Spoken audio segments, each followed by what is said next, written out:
First and foremost, I want to give all praise, honor, and glory to Yahweh, Ba'Hashem Yahushua, Ba'Hashem Rakakwadash.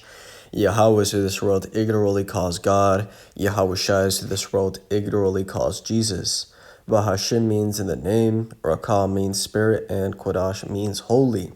And that's all in the Paleo Hebrew. I also want to give double honors to the elder bishops and apostles of Great Millstone that taught me this truth.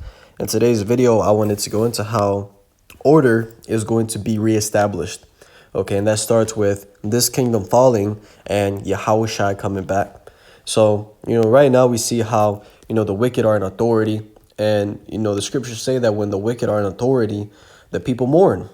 So let's first start off by getting those scriptures just to prove the point. Proverbs chapter 29 and verse 2, it says, when the righteous are in authority, the people rejoice. But when the wicked beareth rule, the people mourn, right? Because the law, statutes, and commandments of the Most High are meant to make life easy, okay, to make life easier.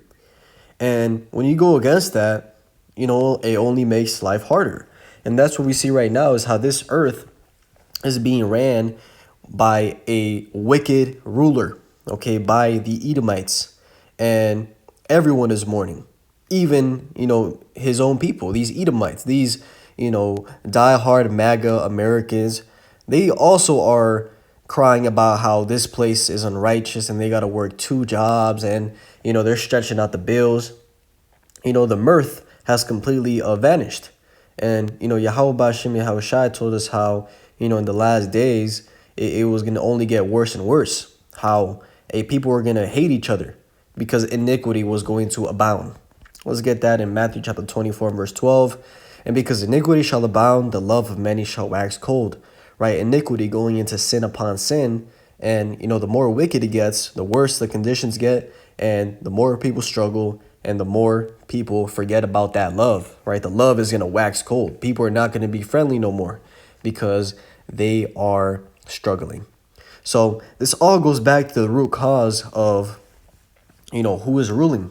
Because the scriptures say that, as the ruler, so are the people.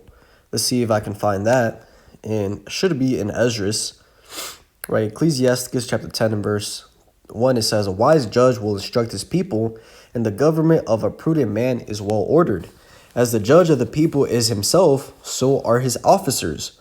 And what manner of man the ruler of the city is, such are all they that dwell therein.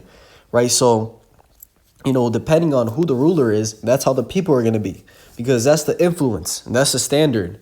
And, we see how the standard of today is wickedness. Right? What's being pushed is that anything flies. That you can do whatever you want to do. And, as a result, look at everyone. Look at the average American, and that's the result of who's ruling. Verse 3, an unwise king destroyeth his people, but through the prudence of them which are in authority, the city shall be inhabited.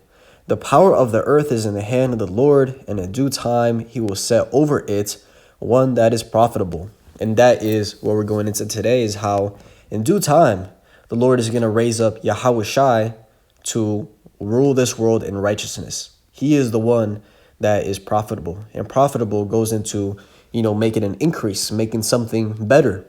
And that's exactly what the kingdom of heaven is going to be. A lot of Israelites think that, when we talk about the kingdom, this is going to be, oh, you guys just want the kingdom because the multiple women.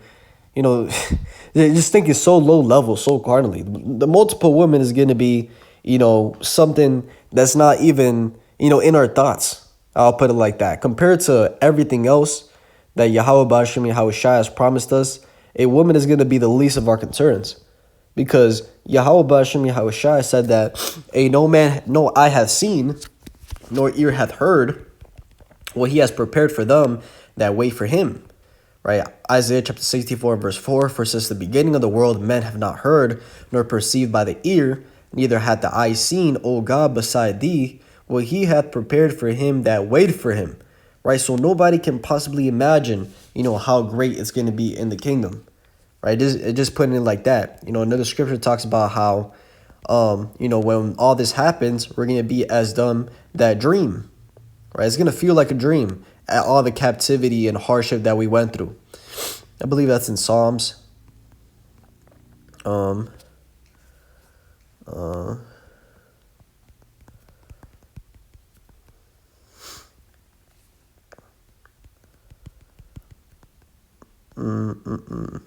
Right.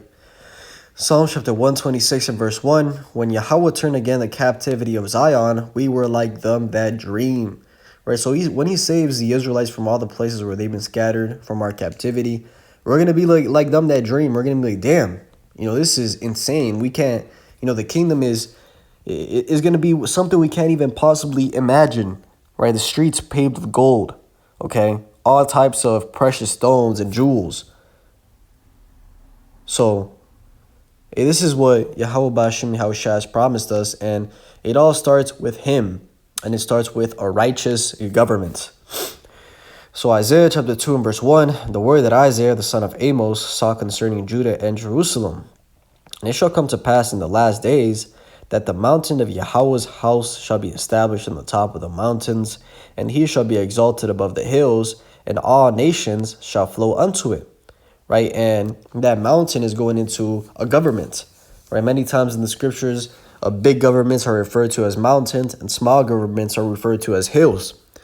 It says, and many people shall go and say, come ye, and let us go up to the mountain of Yahweh, to the house of the God of Jacob, and he will teach us of his ways, and we will walk in his paths. For out of Zion shall go forth the law and the word of Yahweh from Jerusalem.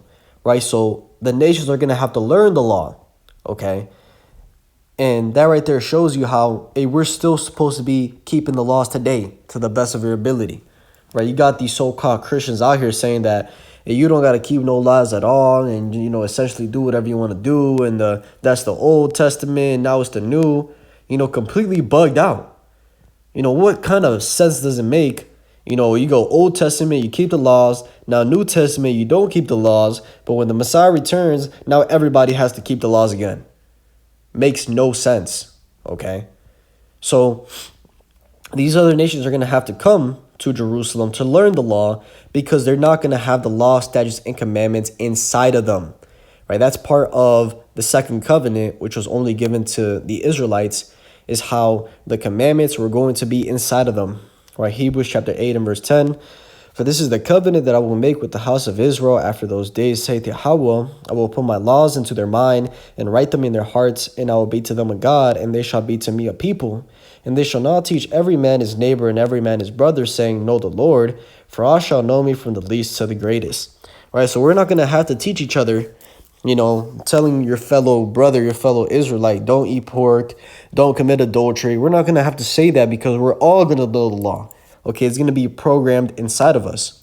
But these other nations are not going to have, that benefit. They're going to have to learn just as we do today.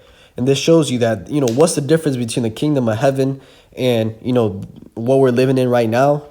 One of the differences is that the commandments are going to be pushed worldwide.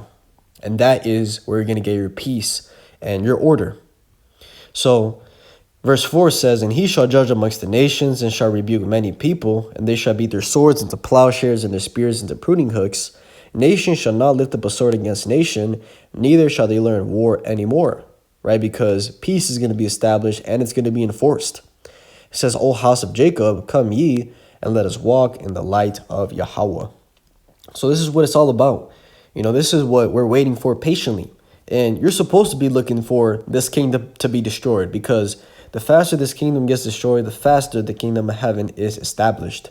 2 Peter chapter 3 and verse 10, it says, but the day of Yahweh will come as a thief in the night, in the which the heavens shall pass away with a great noise, and the elements shall melt with fervent heat, and the earth also and the works that are therein shall be burned up. And that's going into the thermonuclear destruction. It says, seeing then that all these things shall be dissolved, what manner of persons ought ye to be in all holy conversation and godliness? Right? So knowing that all this is going to happen, how are you supposed to be conducting yourself? How are you supposed to be living? What are you supposed to be doing on a day-to-day basis? Right? The scriptures talk about, examine yourselves whether ye be in the faith. Right? So examine yourself. What are you supposed to be doing? What does the Lord put in your spirit? It says, looking for and hasting unto the coming of the day of God, wherein the heavens being on fire shall be dissolved, and the elements shall melt with fervent heat. Right? So we're supposed to be looking for this to happen, looking for this place to be destroyed. Why? Verse 13, nevertheless, we, according to his promise, look for new heavens and a new earth wherein dwelleth righteousness. So it's all about the kingdom where righteousness is going to be established. And that is where a righteous order will be placed. So, I'll leave it there. It's all about the kingdom, man. And soon, as it says, the Lord is going to set one over the earth, and that is profitable. And that is Yahawashi. With that, I give all praise, honor, and glory to Yahweh, Ba'ashem Yahushua, Ba'ashem Kakwadash, and double honors to the other bishops and apostles of Great Millstone that taught me this truth. Shalom to you, like Shalom.